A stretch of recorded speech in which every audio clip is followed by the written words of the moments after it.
თუ სახლში ამათგან ერთ-ერთი გაქვთ, ფრთხილად იყავით, რადგან ეს პატარა თოჯინები ინტერნეტში ვირუსულად ვრცელდება და ხალხი ამბობს, რომ მათ სერიოზული დემონური ენერგია დააქვთ. ამ თოჯინებს ლაბუბუ ჰქვიათ და იმდენად პოპულარული გახდა, რომ ფანები საათობით დგანან რიგში, რომ როგორმე ერთი მაინც იშოვონ. ერთმა ფანმა კონცერტის დროს კეტი პერისთვის მიცემა სცადა. კეტი პერიმ კი უბრალოდ ხელიდან გააგდებინა. აი ასეთი უცნაურია, ამ ვიდეოს სრულად ერთ წამში გაჩვენებთ. მაგრამ შემქმნელმა თქვა, რომ ის სკანდინავიური მითოლოგიითაა შთაგონებული, თუმცა ბევრი მას პაზუზუს ადარებს, რომელიც მესოპოტამიური დემონია და ქაოსის მოტანითაა ცნობილი.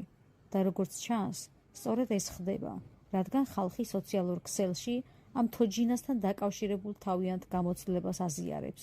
ზოგი ამბობს, რომ თვალთვალის შეგრძნება აქვთ, ნაკაწრებით იღვიძებენ, საშინელი კოშმარები ესიზმრებათ.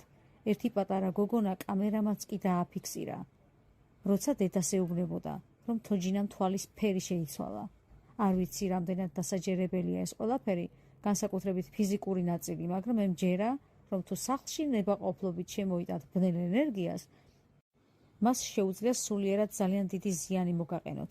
ყველაზე უცნაური კი ისაა, რომ რა თქმა უნდა არსებობს სიმფსონების ეპიზოდი პაზუზუს თოჯინით, რომელიც ჩვილ მეგის სულს ეპატრონება და შემდეგ ყველაფერი ქაოსში გადადის. მაგრამ ბევრ ცნობილ ადამიანს უნახავთ ამ თოჯინებით, მაგალითად რიანას და კიმ კარდაშიანს.